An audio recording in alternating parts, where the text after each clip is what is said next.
Ladies and gentlemen, depending on who you talk to, one of the more dangerous ideas going around at the moment is the idea that Donald Trump might be the next president of the United States, that his policy proposals might become a reality.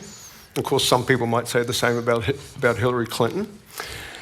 Of course, there's also a dangerous idea, and that underlies how we got to this state in American politics, and to help me with that today, on my right, I've got my former colleague, but still partner in crime, in research, from Stanford, Shanto Iyengar. Shanto holds the Chandler Chair in Communication at Stanford. We were both in the political science department together, and Shanto directs the Political Communication Laboratory.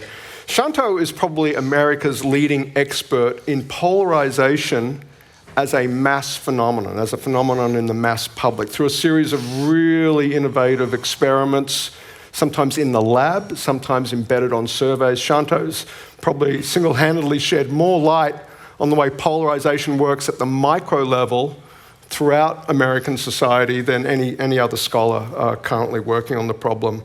He's won numerous prizes over his career that I won't list here in the interest of time.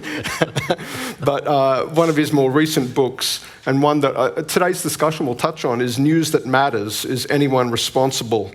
And he's also written a very influential book called Going Negative, about the effect of negative advertising on American politics. There's many of the contributions Shanto's made over a long and distinguished career. And welcome back to Sydney. Thanks, Simon. To my left, Norm Ornstein, known to us through his frequent appearances on US television and occasionally Australian television as well. He's a contributing writer for The Atlantic, a contributing editor and columnist for the National Journal, and of course a resident scholar at the American Enterprise Institute. Look, Norm's done so many things over his long career. He's got a PhD in political science from the University of Michigan, but then went into a much more public-facing career than the typical PhD in political science does in the United States, being based in DC for almost the entirety of his career, largely at AEI. He's led working groups of scholars and practitioners that have had profound impact on the practice of American politics. Most particularly, Norm was part of a group that helped get the McCain-Feingold Act up, that is perhaps the most significant reform of the campaign finance system in the United States. Norm's just made so many contributions, so many books over the years, but the most prominent one, and one that actually is in our title today, even worse than it looks, is the book he wrote with Tom Mann. It was a New York Times bestseller. A second edition is in the works. It's even worse than it looks: How the American Constitutional System Collided with the New Politics of Extremism. Thanks, Norm, for being back in Australia. Good to see you here. I'll start with you, Norm. You and your colleague Tom, and Tom comes to Australia, Tom Mann comes to Australia frequently. He's a great friend of Australia.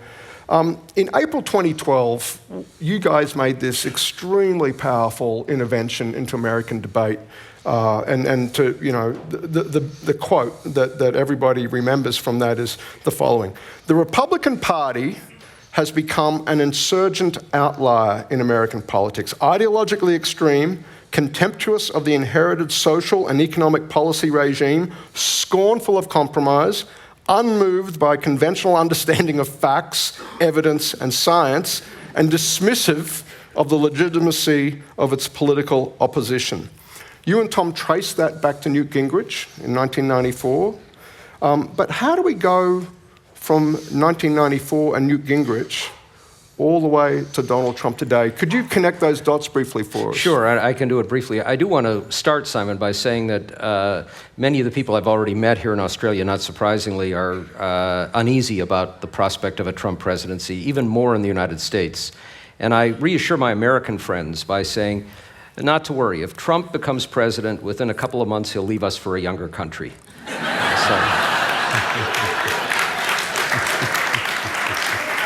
But I also want to reassure my Australian friends that Australia isn't young enough for him. So you don't need to worry either. So we do trace a lot of this back to Newt Gingrich. Tom and I met Newt Gingrich in 1978 when he first came to Congress. He had been a history professor at a small college in Georgia, ran 3 times for Congress, finally got elected on the 3rd time. And we, together, had started a series of small dinners for members of Congress elected that year. It happened to be that our dinners included not just Newt Gingrich, but Dick Cheney and Geraldine Ferraro among them. But Newt dominated the discussions. He said, the last time Republicans had a majority in the House of Representatives was 1954, and 26 years, I want to end that. We can't end it with business as usual, where individual members get elected individually and the incumbents have big advantages, and we have to nationalize this process and make people believe that Congress and Washington and politics are so awful, so corrupt, so dirty, that anything would be better than this. And it took him 16 years, and frankly, the Democrats who had been in power for so long, power does corrupt, they had become complacent, a little corrupt themselves, they were contemptuous of the minority, and they overreacted to Newt's prods. And in 1994, after 2 years of the Clinton administration, it worked. Now, it worked because midterm elections have a backlash, and they delegitimized Bill Clinton in his presidency, but also use the ethics process and language and acting together in unison like a parliamentary party to blow things up. Right. Along the way, we had not just a series of scandals, but we had a populist uprising in the early 1990s, and we got the advent of new media, talk radio, Rush Limbaugh, and others. Now, Newt didn't really believe this stuff. He thought if we could blow the place up and then I become speaker, I will make it powerful again. But he brought in a group of people who really did believe that it was evil and awful. And all of that, with the media, started a new process of polarizing and tribalizing politics. What Newt did was not just use ideology, he used tribalism. These people don't just have a different set of views that are legitimate. They're evil and they must be removed. And they had language that they used in their campaigns to make that happen.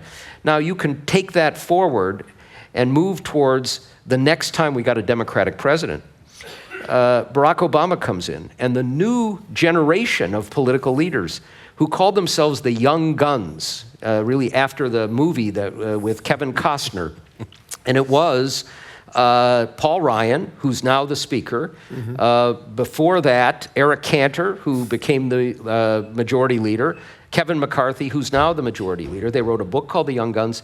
They went out and took from Newt's playbook, delegitimize the president, tell people out there, the Tea Party anger over the financial crisis boiling over, that if you bring us into power, we will bring Obama to his knees and we'll repeal everything he's done. We'll use every device we have. We will unite together against everything they want to do. And in the midterms in 2010, 2014, it worked like a charm. But by blowing up government, delegitimizing all of it, they created this larger sense out there that their own party leaders were corrupt. And all of that set the stage for a populist from outside to come in and blame everybody.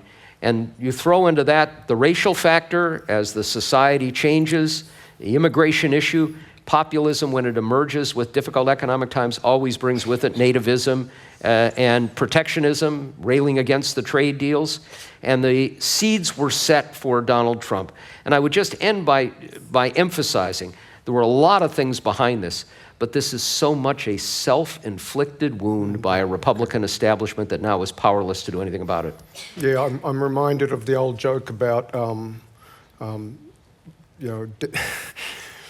playing politics with the radical right is like making love with a bear. You don't stop until the bear's had enough. That's as good as I use, sorry.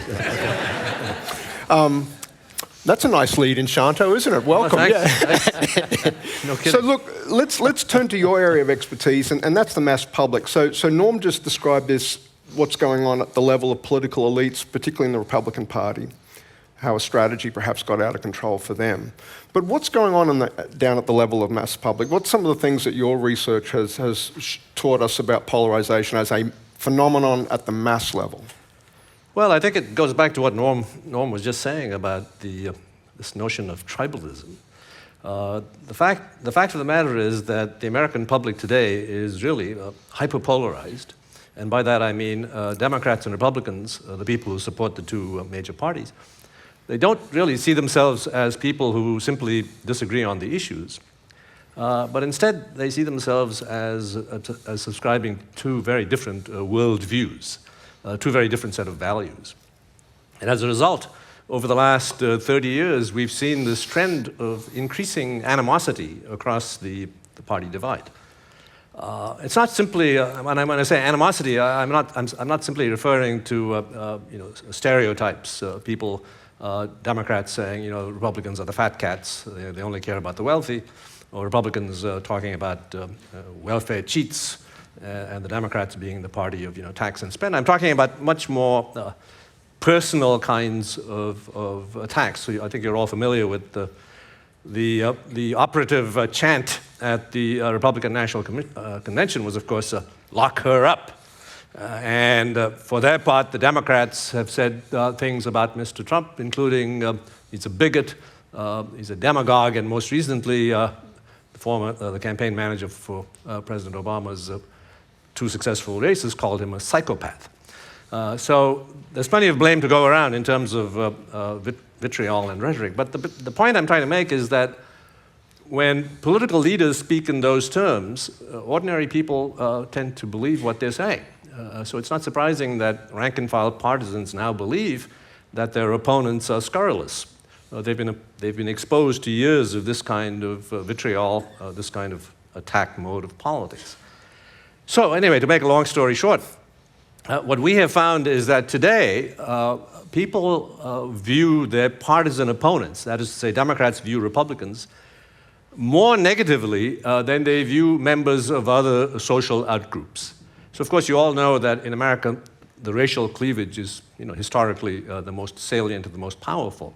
But we have found that racial animus is far less extensive than animus based on party politics. The simple fact of the matter is that Americans today judge others' character, they judge others' personal worth in terms of their politics. And the most vivid data suggesting this social distancing based on political ideology is intermarriage. Now, I'm sure in Australia, when you decide to marry someone, the first question is not which political party did you vote for. In the United States, I'm afraid to report, that is exactly the first question that comes up. We have some incredible data from the online dating sites. These online dating sites tell us that political ideology is the most significant predictor of matchmaking. And we have just recently completed a study in which we have surveyed a representative sample of married couples. And I'll simply give you the tip of the iceberg. Among newlyweds, people who have been married for less than 5 years, the percentage of people who are registered with the same political party is 75%. The percentage of people who are registered with two different parties is 9%. So basically, the nature of polarized politics is such that we simply choose to associate with those that we agree with. It's an amazing finding, that one. I'm blown away by it every time I hear it, and we'll come back to that in just a second. For Norman, you brought up, and I want to put this to Shanto as well, I've seen a lot of analysis that says, look, Trump is out there talking about, and we talk about what he's up to as populist. He's an economic nationalist. He's got an anti-globalization agenda. And there's a lot of research out there that wants to call BS on that and say, let's call it for what it is. He's making an overt racial, or one of the more overt appeals to racial identity, firing up, making white identity and anxiety about white identity politically salient in a way that we haven't seen since '68, perhaps. What's your take on that? Does that ring true for you? let's cut through the BS and that at heart, this is flat out about racial cleavages in American society? Or is it, race, there's more to it than that there is something really to these things, or race is the thing that combines them all, perhaps? Well, of course, Trump now is, as our journalists say, pivoting a bit. Today, meeting in Detroit with a black pastor, he has said, in fact, a couple of weeks ago, he said, I don't know where people get this idea. Look at the number of African Americans at my rallies in Pennsylvania and West Virginia. And then his campaign manager had to tell him that they were coal miners. So. That's not true. Yes, no. That's not true. It's a joke. It's a joke. But during the primary campaign, well, let me take this even a little bit back, Simon. The fact is that Republican leaders, for a variety of reasons, used what we call dog whistles to play on racial anxieties for a long period of time. Now, you can take this back to the Southern strategy of Richard Nixon. Law and order was a dog whistle. There was an overt approach to try, and George Wallace was a factor in 1968, but after that, to peel away working-class white voters with a lot of anxieties at a time of affirmative action and unions getting upset about a new generation of African Americans moving forward. And they had great success at this. Now, it was a success that was leveraged by the fact that we had a Voting Rights Act that began to create the move of the white Southern Democrats over to the Republican Party. But Republicans also very cleverly worked with the African American community under the Voting Rights Act to change the districts so that they could pack African Americans and create more African Americans in Congress, but also really have a whole lot of white districts that would elect more Republicans. And we moved that forward, and the discussion of food stamps, Newt Gingrich out of office, but a powerful man, a couple of years ago talked about the food stamp nation. Those are dog whistles on race. Donald Trump jumped in with both feet during the primary campaign and was not a dog whistle, it was a megaphone on race. And, when an African-American protester at one of his rallies was being roughed up by some of his supporters, he egged them on and basically said, I wish I could punch him right in the face. And he, at one point, talked about having an African-American in his crowd and said, there's my African-American. There are all kinds of things that were said.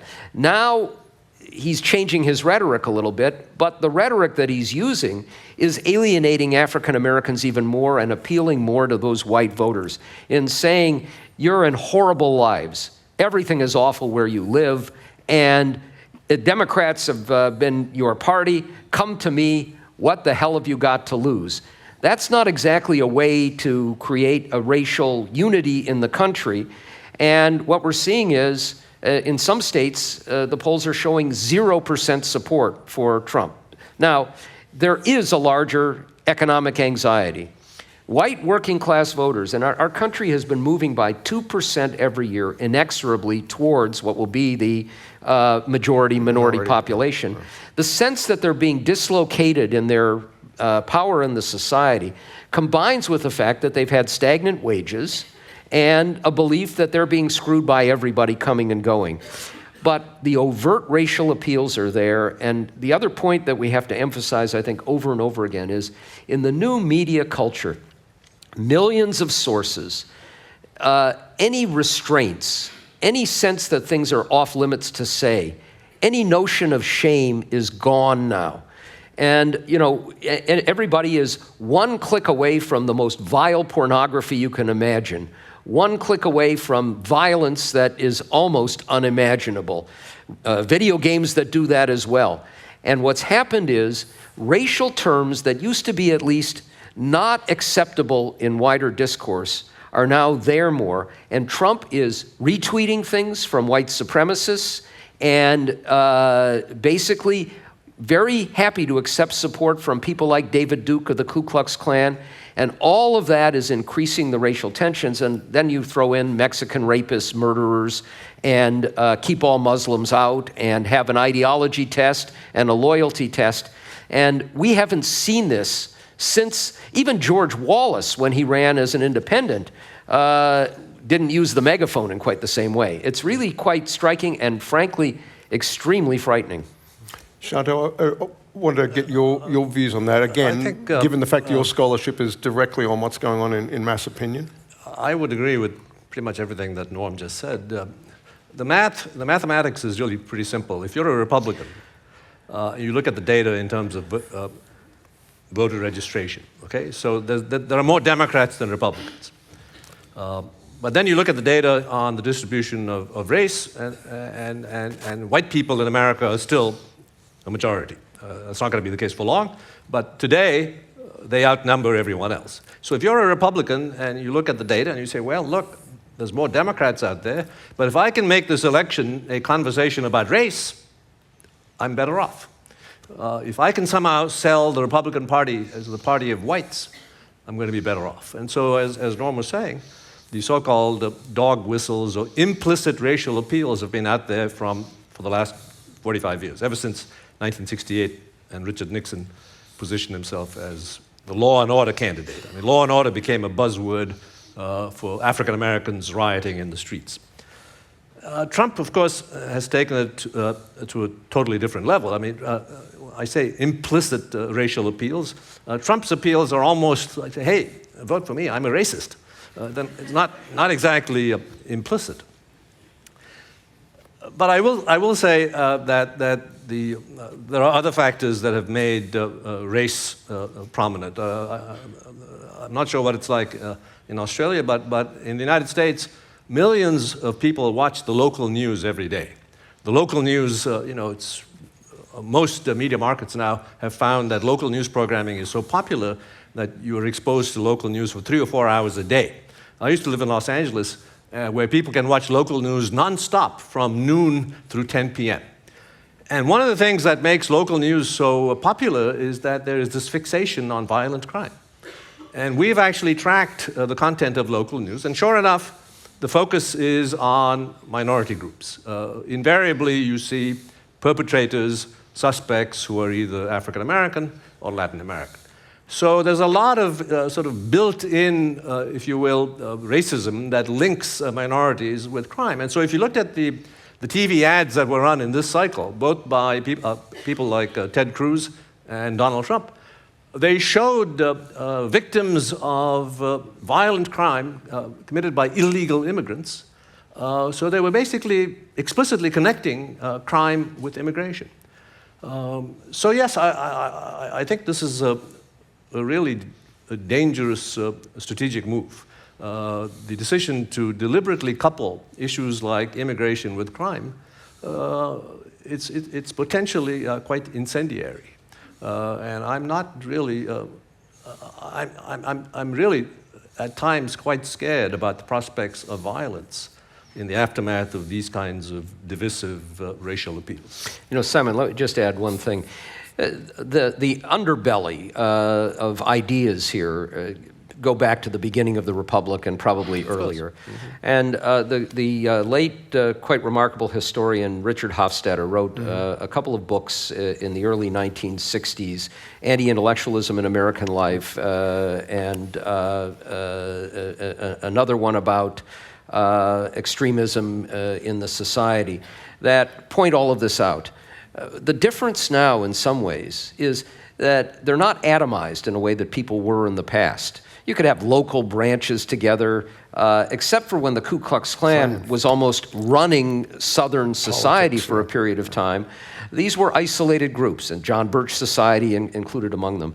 Now social media enable people to interact together and form a larger community, reinforce their own ideas, and there is a thriving media that makes a lot of money off of them. Among them, Breitbart, a website, and of course, its editor-in-chief is now Donald Trump's CEO. But what's happened is that the campaign CEO. What's happened is that these groups that were atomized before now can jump on the Donald Trump train and have a legitimacy because he is the official Republican nominee for president. And that has given them even more sense of legitimacy and a willingness to come out of the shadows and have a starker racial appeal. And our challenge in this new media world becomes that much greater. I'm glad we're talking about the media, because Shanto, big area of focus for you. One of the things you hear about the Trump rise is that it came on the back of a symbiotic relationship with the media, that profit-starved news divisions saw the Trump candidacy coming, saw the reaction to that first debate, late, when was it, August, September of 15, where the numbers for that Fox debate were like about half of what they get for the Academy Awards for 13 guys in suits talking about the future of the Republican Party. That Trump is just the gift that keeps on giving for profit-starved news division. Is the media complicit? Is that the right way to even be thinking about it from the outset?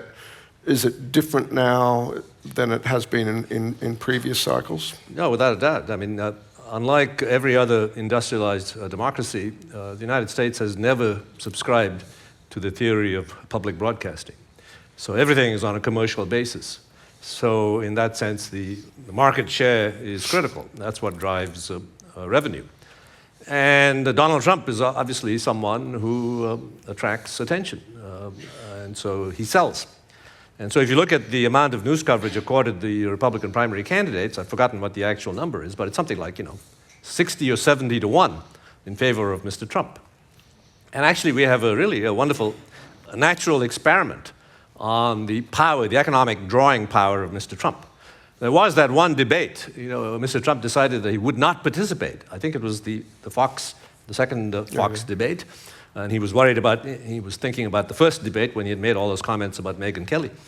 And so he boycotted that debate, and we have the Nielsen ratings. And guess what? Minus Mr. Trump, you had 8 million viewers less. So in that sense, the media have a point. They're in it to make money. Trump is someone whose message is super controversial, and people are going to tune in. And so in that sense, he's been absolutely given a free pass. Right. Norm, in the book with Tom, you guys use this powerful phrase, false equivalence. That media, and maybe not just media, by the way, maybe academia as well, by the way, in this struggle to be, to appear even-handed, gave Republicans and perhaps gave Trump a bit of a free pass. Could you unpack that, your false equivalence claim? Because I'm not sure an Australian audience has heard that one before. Yeah. It's a powerful feature here. As some of this is built into the norms of journalism. It's what you're taught, and of political science, that you are supposed to present both sides of the story. You're supposed to be even-handed. The worst attack you can make on a journalist in the United States is to accuse him or her of bias. And we now have powerful outside organizations on the left and the right, but far more on the right, ready to pounce against those in the so-called mainstream media with charges of bias. So what's happened is, and people are also worried about the access that they have to individuals, that the coverage of many of the things that we write about in the book, which, by the way, makes a great holiday gift. Father's Day's coming right up. It's tomorrow. But tomorrow, and any holiday will work. But we talk about what was, for example, and what we know and has been documented, that Republican leaders got together on the night of Barack Obama's inauguration, before he had served a day in office, and devised a strategy where they were going to unite and vote against everything that he proposed or that Democrats wanted, like a parliamentary minority party, which doesn't work in the American political system. We know that a couple of weeks later, the chairman of the House Appropriations Committee, a Democrat named Dave Obey, called in his Republican counterpart and said, we've got to do a stimulus. The economy is flat on its back, and we want to work with you Republicans Tell me what you would like to see in it and what you would absolutely be opposed to. And his counterpart, Jerry Lewis, pointed up and said, Dave, I'm sorry, I have orders from headquarters. We are not going to cooperate no matter what. So we know that. But the stories that were written didn't reflect any of that. It was the Democrats didn't let them in and the Republicans opposed. And it was all an attempt to make it equal. Now, I had journalists, we wrote an op-ed in the Washington Post at the herald of the opening of the book, which the editor very adroitly titled, Let's Just Say It, the Republicans Are the Problem. It exploded out there, and we got an enormous amount of criticism, and a lot of reporters who said, that's not our job is to report both sides of the story. And I said, your job is to report the truth. You know, if you had a hit-and-run driver run somebody over, and you ran a story that said that hit-and-run driver complains that car was injured, and the victim wouldn't respond to requests for comment, that would not be something that would really reflect a reality of what happened. But that's how much of our journalism goes. And we got a lot of criticism from political scientists who didn't want to suggest that one party might be more to blame here than the other. Now, I would be the first to say there are no angels here in politics. It's not like anybody is free of criticism. People act as politicians in their own self-interest. But we have seen a sea change in the way the parties have reacted to policymaking over the last number of years, and the failure to report it accurately is going to have serious consequences for the nation, and it's wrong. And with Trump, what we're seeing now is that the media are struggling to provide equal coverage to Trump and to Clinton. But Trump is so clever that if you look at the stories over the last week, all of the stories about Trump are, has he softened on immigration? Has he hardened again on immigration? Is he pivoting? Is he becoming more presidential? And the balance is all the stories on Clinton are about her foundation and the emails. Now, what's striking to me about this most of all is there's a little story barely covered today. Donald Trump's foundation has been issued a fine because it gave an illegal political contribution to the Attorney General of Florida, a Republican named Pam Bondi. What's behind that story is the Trump University was under serious investigation for criminal activity in Florida where it was centered. The Attorney General asked Trump for a $25,000 contribution, which came in illegally from the foundation. Nonprofit can't give that money. And after that, despite her entire office of Attorney General saying, we need to move forward to prosecute the foundation, she killed the investigation. If you want an example of corruption and bribery, that's pretty cut and dried. There's almost nothing on that.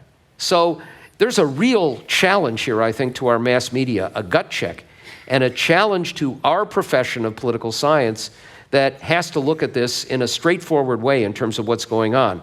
And we can applaud people like Shanto who are looking at data and pointing out what's there, even if it might cause some discomfort in some quarters.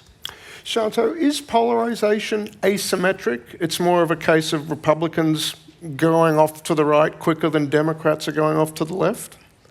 Well, if you define it in terms of ideological extremity, well, you probably know this better than anyone, Simon, it's probably the case that the Republicans have moved. But if you define it in terms of these harsh feelings, liking and disliking, I think it's pretty symmetric. Okay. There isn't any evidence that the Republicans are really good at hating and the Democrats aren't. I think they both they're both gold medalists. But there's one area that also has to be mentioned here. We often ask the question, do you think that we should resolve our political differences through compromise, even if you don't get everything you want, but it will solve problems? Or should you stand on principle, even if it means that nothing gets done and problems aren't solved? Democrats and independents, by about 2-1, say we need to compromise. And that's fundamental to the American political system. Republicans, by about 60-40, say no, don't compromise.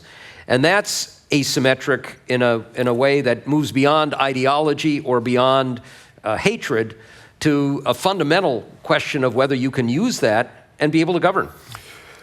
where our time is starting to run down before we open it up for questions. But let me so we can get some quick responses to this one. What's next for the Republican Party here? So look, I would bet that Trump loses in November. But meanwhile, the structural problems confronting the Republican Party don't go away. The demographic, the glacial change of pace there, 2% a year towards a more majority-minority country.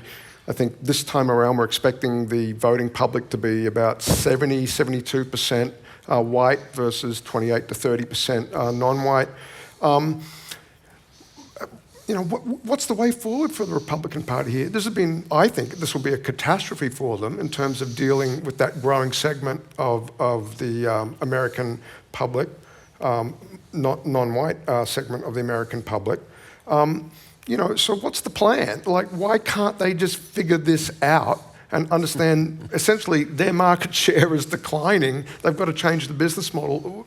Can they? Will they? Or is there even a they in that sentence? Who is the Republican Party? Yeah, that's a series of very good questions. And of course, remember that after the defeat in 2012, Reince Priebus, what a name,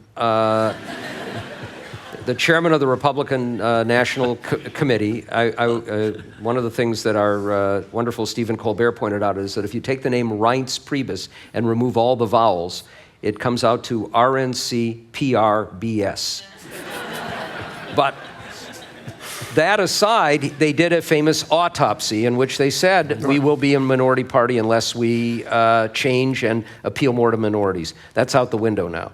Right. We are not a parliamentary system where you could form a series of parties where you have these deep divisions. We are a two-party system, and it is extremely difficult to gain any traction in another way. And that's created almost a problem of physics. Now, in my cheekier moments, I say that the Republican Party after this election, assuming that Trump loses, will be like Iraq. There will be the Shiites, and that's the Trump populists who will believe that the election was stolen, that no matter how badly he loses, they were stabbed in the back by their own party leaders. There will be the Ted Cruz, Tom Cotton, Sunni purists who will say we need to purge the party ideologically, and the only reason we lost was because Trump was a liberal, and this is the Goldwater type thesis. Yep. There will be the weak version of Kurds, which is the party establishment. That's Priebus, the Speaker of the House, who doesn't have control over his own party. Right. And don't forget ISIS. Don't forget ISIS. Yeah, well, I'm getting there. And we have our version of ISIS, which is our talk radio hosts like Laura Ingraham and Alex Jones and Rush Limbaugh, and our blogs like Breitbart and others, who thrive on chaos and who are happy if everybody gets blown up. If you listen to any of these radio shows or watch the television equivalents, they're filled with commercials about gold. Why gold? If the apocalypse is coming, you better have gold. And I will wager that we will have a Trump media network where you can buy Trump gold, Trump freeze-dried food, Trump weapons, and Trump bunkers to prepare for that apocalypse. The Trump bunker. Yes. Wow. Trump hotels go to Trump bunkers. Trump bunker. Well, that goes on, by the way, like Iraq, for a very long time. Well, I'll just add one thing. There's been this talk in political science now for the last 50 years about realignments. Every time something odd happens in American politics, you see the political scientists dust off the realignment textbook. So what do we mean by that? Well, that maybe there's going to be a fundamental long-term shift in people's party preferences. Now, I think in terms of the demographics, it's quite likely. We actually have very good data on this, that the Latino vote, I think, is gone as far as the Republican Party is concerned. I think the Trump rhetoric and all this talk about deportations has convinced Latinos that the Republican Party is just not the party for them. And given the population trends that you've pointed out, I don't see how, unless they want to remain a permanent minority party, I don't see how they can pursue that line of rhetoric. So they're going to have to do the kind of pivoting the norms have been talking about. They're going to have to somehow broaden their base. If not, they're headed for extinction. Simple as that. Well, there's a lot more we could talk about, but I want to open it up to Q&A. In particular, we always get to this point of that discussion that the Republicans are doomed, but nonetheless, they've got control of the US Senate and the House. So for a party that's doomed, and they're probably likely to Most control states, the House. and they and a control lot of most states, state legislatures and governorships. So we've got 2 mics, one up there, number 1, and one over here, number 2. If you'd like to pose a question to either of the panelists up here, please come on down to the mics. And we're ready at mic 2, so we'll start with mic 2. Thank you. And if you could keep it short, make sure it's a question. Thank you. I wanted to ask you about what seems to be the increasingly flexible relationship with truth in US politics. So obviously, it's widely reported about Trump says things, they're not true, they're debunked, and everyone moves on. And it seems the response to a lot of Republicans to that, well, is that Hillary is just as untrustworthy. Maybe there's something about the false equivalence there. But I wanted to hear your thoughts on this kind of increasingly flexible. And let's keep these tight because so we can get through as many as we can. Well, I mean, the psychology is very simple. It's called motivated reasoning, wishful thinking. Something like 40% of Republicans believe that President Obama is a Muslim. So when you've got super polarized politics, the facts are simply inconvenient. It's much easier to invent them. What we also have, and this is, I think, is a challenge for our society looking forward, and in the end, it may be true for Australia as well. Now you can cocoon into your own closed information loop, and it gets reinforced by emails you get from your friends and relatives that tell you things that seem so persuasive that are absolutely false. But once you come to believe them, there is no evidence that will shake you from those beliefs. And if you can't have a society built around debate and deliberation to reason towards a conclusion, but you have people who can't even share the same fundamental facts. If you're talking about dealing with climate change and one party believes that it's a hoax perpetrated by evil scientists manipulating the data, how can you even talk about whether you have a market-based solution or a regulatory regime? And that's a challenge that is going to be very difficult to deal with, and if you layer on the racial divisions, it makes it even more difficult. We'll go to mic 1, thanks. Thank you. In a country where non-compulsory voting is the case, is there a chance, are the parties concerned that this may be the Trump election Brexit style, where the Democrats don't turn up to vote because they think the election of Trump is so unlikely? So I would start by offering the admonition that Kim Beasley gives me every time I talk about it. It's not compulsory voting, it's mandatory attendance at the polls, which you have and we don't. And that creates a different reality. But there also are questions about, we know that there are differences in results when you have surveys done with people talking to other people and those done in an automated way. The latter has stronger support for Trump. I would argue it's because of the methodology of the surveys and not because people are more reluctant to say they're for Trump when they're actually talking to a live person. But we can't be sure about a lot of that. Having said that, one of the things that happened with Brexit, no doubt, is that as it got close to the end, everybody believed the conventional wisdom that the referendum would go down, and so you could offer a protest against the status quo. If it looks like Hillary's going to win widely, people who don't like either candidate may well cast a different ballot. It's possible, but I think unlikely that we'll see something like that happen. We'll come up to mic 2, thanks. Hi, I'm American, so I have a bit of a vested interest in what's going on here. But I'm wondering if you guys have any explanation or some attribution for why Republicans seem to generally be so much better at using the media to their advantage, whether it's putting labels on things like death panels, whether it's the relative popularity of Fox News versus MSNBC, the failure of left-wing talk radio, all of that, and why the Democrats seem to be consistently so bad at it, especially somebody like Hillary Clinton, who's been in politics for so long, who seems to have absolutely no facility with the media whatsoever. But I don't think that that's unique to her as a candidate. That's you. Well, I think that's a fair assessment that the Republicans have crafted a sort of a rhetorical strategy in a more systematic fashion.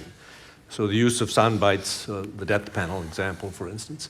On the other hand, in this cycle, I think you could make a fairly strong case that the Democrats have a pretty good strategy, which is to simply remain silent and let Mr. Trump say whatever it is he wants to say. And since you're American, you probably get she can simply run out the clock. Yeah, I would just say it's a good electoral strategy. It's not a good governing strategy, because what's happened is that Hillary's relationship with the press corps has been a very, very difficult one for a long time. And it's a chicken and egg thing in part. She believes that they're deeply hostile to her and makes her contempt for them fairly widely known. And she's right, they're deeply hostile to her, and the way she reacts to them makes it that much worse. But what we get is a steady drumbeat then of stories about her ethical transgressions. Mostly these are stories about questions are raised about the relationship of the emails and the foundation to what happened in the State Department. Today, a particularly egregious example in the New York Times and the Boston Globe that suggested that there was something nefarious because a couple of people at the foundation asked the State Department for diplomatic passports. Only deep in the stories do you see that this was to try to get to North Korea to do a prisoner exchange to get some journalists free. So it was a noble thing that we applauded and not something nefarious. But the more you remain silent, the more this notion that she is not to be trusted takes hold. And that's a danger in all of this. And she'll get elected, perhaps, without having to counter what is a much stronger presence on the right. But what happens after the election? That's something where a different strategy is going to have to emerge. I'll just weigh in real quickly on the Fox, why Fox but not MSNBC, why Limbaugh but left-wing talk radio. I just think it's a demographic age thing. The Republican constituency is a little more sedentary, older at home watching TV, whereas I think Democrats are kids and more so than Republicans, and are just harder to deliver eyeballs. Or if they are consuming media, they're not watching cable TV, they're watching YouTube or something like that. But that's my take on that particular one. Mike 1, thanks. Relentless negativity is a style of opposition. It was very depressing to hear you say it had worked so well for the Republicans in 2010 and 2014. It worked very well for our immediate ex-Prime Minister, Tony Abbott, but it's terrible for a country. How do we structurally, if you want it to be the playbook of opposition, that's what you do because it works. How do we structurally remove something that's so maladaptive for a country but so good for a party in opposition? Great question. That's an excellent question, and I proselytized for a long time in favor of our adopting mandatory attendance at the polls, and not because high participation is itself a sign of health. The former Soviet Union got 98% turnout, and Chicago on a good day can get 110%. But the idea was that you don't have base-driven politics where you try and activate an angry base and suppress the other. If you know that both bases would be there, you would aim at voters who are persuadable in the middle. Now, that may not be working as well in Australia now as cultures change, but it's a lot better than what we have because our politics really are driven by the base and also by this larger cacophony in this larger media where you need to shout to get attention, to reach a larger audience, and the anger is the way you do that. And there's no easy way to get around it unless you have elites that are willing to try to transcend it more broadly and to take a short-term hit in return for a longer benefit. And that's getting back to Simon's question about where the Republican Party goes from here. The temptation is going to be to get the short-term gain in the next midterm election, which is the old playbook. Yep.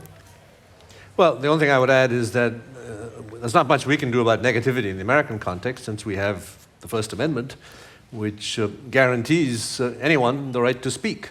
And the courts have consistently ruled that if you're being attacked, you have every right to counterattack. So the doctrine of more speech is really what governs the increasing use of negativity in the United States. The one thing I just want to quickly add, it's a theme through Norm's book and with Tom, and I didn't draw it out sufficiently, and Norm mentioned it a few times as he referred to parliamentary parties. The institutional configuration of American politics with separation of powers means that this inability to compromise is a real showstopper. Yeah. Right. In a parliament, as an Australian, you look at American politics and you go, "What's the big deal? The parties are behaving the way Australian parties behave." They hardly ever cross the floor in the Australian Parliament. What's the problem? Well, we've got a parliamentary system where that is kind of a stable equilibrium, if you will. But for the American system, where you've got Congress and the president sitting separately, the inability to get business done in the American setting, and that's what, why I'm injecting it here, this argument about negativity and polarization, it's so fatal and so poisonous in the American setting in a way that I think is, frankly, what we've come to expect. Intense partisan rivalry in parliamentary systems, England, Australia, whatever. But you throw that onto the American system, and again, there's a big argument in your book that it's just so poisonous and so insidious. So take that to having divided government, Democratic president, Republican Congress, and then throw in the tribalism and the permanent campaign and the need to get traction for the next time around, and now the fear of this angry base. And here's a great case study for you. The Zika virus, which has now hit the shores of the United States, is starting to cause significant, terrible human damage. The administration, the Centers for Disease Control, came out with a comprehensive plan long before this for about $1.8 billion to counter it. And the Republicans in Congress wouldn't pass it. In the House, they passed a watered-down plan for about half of that also kept Planned Parenthood from playing any role, which would mean that for women who wanted to avoid being pregnant or women who were pregnant and needed counseling, one of their core areas was out. But at least they passed something. The Senate refused to pass anything, went away for 7 weeks over the summer, the worst possible time. We still have no money appropriated for it. The administration's used every technique to try and put a little money in, and they're just about running out of it. And the blindness to the need to have a policy settlement, because of these factors, you're seeing play out in a way that is appalling. That's why it's so great to have you in the country sharing that sort of policy insight, a real tangible policy consequence of that, sharing that with us. Thanks. Mike 1, thank you. How likely do you believe that it is that people will vote for independent parties rather than Hillary Clinton, resulting in a Trump presidency? Good question. Well, we have, one of the problems with the United States, as you know, is we don't have a proportional representation, which is why we have these two major parties. In this election, however, we have Gary Johnson and Bill Weld, two very well-known former governors, running under the banner of the Libertarian Party. And they're doing, by third-party standards in the history of American politics, they're doing extremely well. In many polls, they are in double digits, which is, by American standards, as I say, that is amazingly well. I am somewhat pessimistic that they will actually live up to those numbers come election day. I think in the final analysis, most Democrats and Republicans and independents will see this as such a huge, potentially cataclysmic outcome of this election, that they will be somewhat risk-averse, and they will tend to stick with one of the two major candidates. So, yeah, I mean, one important point to keep in mind, people have wondered, what is Donald Trump doing by trying to blow up any possibility of getting support from Hispanic Americans, Muslim Americans, Asian Americans, African Americans? How can you win that way? And the argument that some, including a few close to his campaign, have suggested, well, what if these third parties get 20% combined, because we also have a Green Party candidate, Jill Stein. And Trump still has that core base among whites of 40%. Maybe that'll be enough. Now, how do you do that? You drive Hillary Clinton's negatives even higher than they are so that she gets 40% or a little bit lower. And if that's the strategy, and we know that there'll be a lot of it there, we have to brace ourselves for a campaign turning even more vicious and negative than it has up until now. Now, I'm skeptical. We have had instances in the past. In 1992, when we had a populist movement on the left, the right, and the center, Ross Perot, the radical centrist populist, got 19% of the popular votes. John Anderson in 1980, when Ronald Reagan was running against Jimmy Carter, got 9%. It's possible to get significant numbers. George Wallace got almost 14. But when you see polls that show the Libertarians at 10 and the Green Party at 4 or 5, at this stage of a campaign, that's usually their high water mark. As you get closer to the election, people want to vote for somebody who could potentially win. So my guess is it's not going to be the factor. And the only thing I'd add to that is that I think Americans learned a harsh lesson in 2000 with the native vote. Yeah. That flirting with third-party candidates, absent an institution we have here in Australia, preferential voting, where you can vote one Green and send a second preference back to Labor, for instance, or Nat to Lib or whatever it might be, that isn't available in the American context. And that native vote turned out to be pivotal in a close election. And I think particularly the left learned a lesson in as recently as 2000.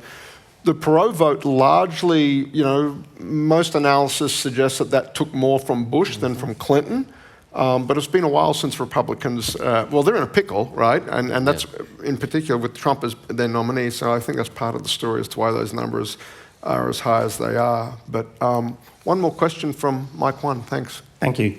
Thank you very much for the presentation. Just I'll make one point. Economy is the point stupid, or as everyone says. But is this not the issue also? You concentrate on the Republican Party. Where's been the Democratic Party? And has it sold out? Because there's a stagnating middle class. They're looking for some sort of saviour or messiah. Where is it on the Democrat side? They seem to be pandering to Wall Street. If you're in the middle class, as we are here comfortably in Australia, who's your saviour? Who's going to look after your kids? Who's going to address your college loans? Who's going to address your healthcare costs? Great. Where is the Democrats in this side of the equation? And have they withdrawn from the battlefield and sold out to their sort of white-collar libertarian college graduates rather than their true supporter base, and hence the Republicans have seized the field? Yeah, great question. I'm glad you brought it up before we were done. We didn't talk about Sanders or anything about that, but Norm, do you want to have a stab at that? I think the tensions on the Democratic side, when the bailout in the fall of 2008 has had a profound impact on our discourse in politics on both sides. It generated the Occupy Wall Street movement on the left and the Tea Party movement on the right. The Tea Party movement is more powerful because they actually organized and got candidates and had some more coherence. The Occupy movement, which is somewhat characteristic of the American left, I think they occupied for a while and then they left. But the support for Sanders, the resonance, was strong. Not strong enough to nominate him, nowhere near strong enough to nominate him, but it's there. We do have stark inequality now. We have had stagnant wages for people. We have a deep distrust of all institutions that starts with Wall Street, but it includes all elites. And if Hillary Clinton wins and becomes president, while she has plans, and some of them she adopted or changed because of Bernie Sanders on college tuition and on health care, among others, it's going to be a real challenge. And one way in which you can deal with that challenge is if you get economic growth. We've had more than the Europeans have had. It's still fairly stagnant. And you also have to make sure, because clearly what's happened in the last few years is that the 1% and the 1/10 of 1% have gotten the vast majority of the benefits from this, while others have struggled. Finding ways to turn that around a little bit and give them a sense that there's a future ahead for them and their children is an enormous challenge for the society going forward. And if you add in the racial elements, all of that means that we're going to have to find a way to govern. I just add one other thing. TPP is going down. And what we don't know is what's going to replace the trade regimen that has been in existence really since the post-war period. Is it going to be going back to trade wars, which could be deeply destructive, or can we find something else that will provide a little reassurance for people that this is not just screwing them and giving it to the elites? And if you don't have a functioning political system to at least debate these extremely difficult issues, then it's going to be even worse than it is. looks, and will be. Yeah. On that note, we have to end. We're out of time, but thank you, everybody. Thank you, Shanto. Don't leave me hanging. Thanks, Paul. Thank you. And thank you. I thought you were going to do a high five.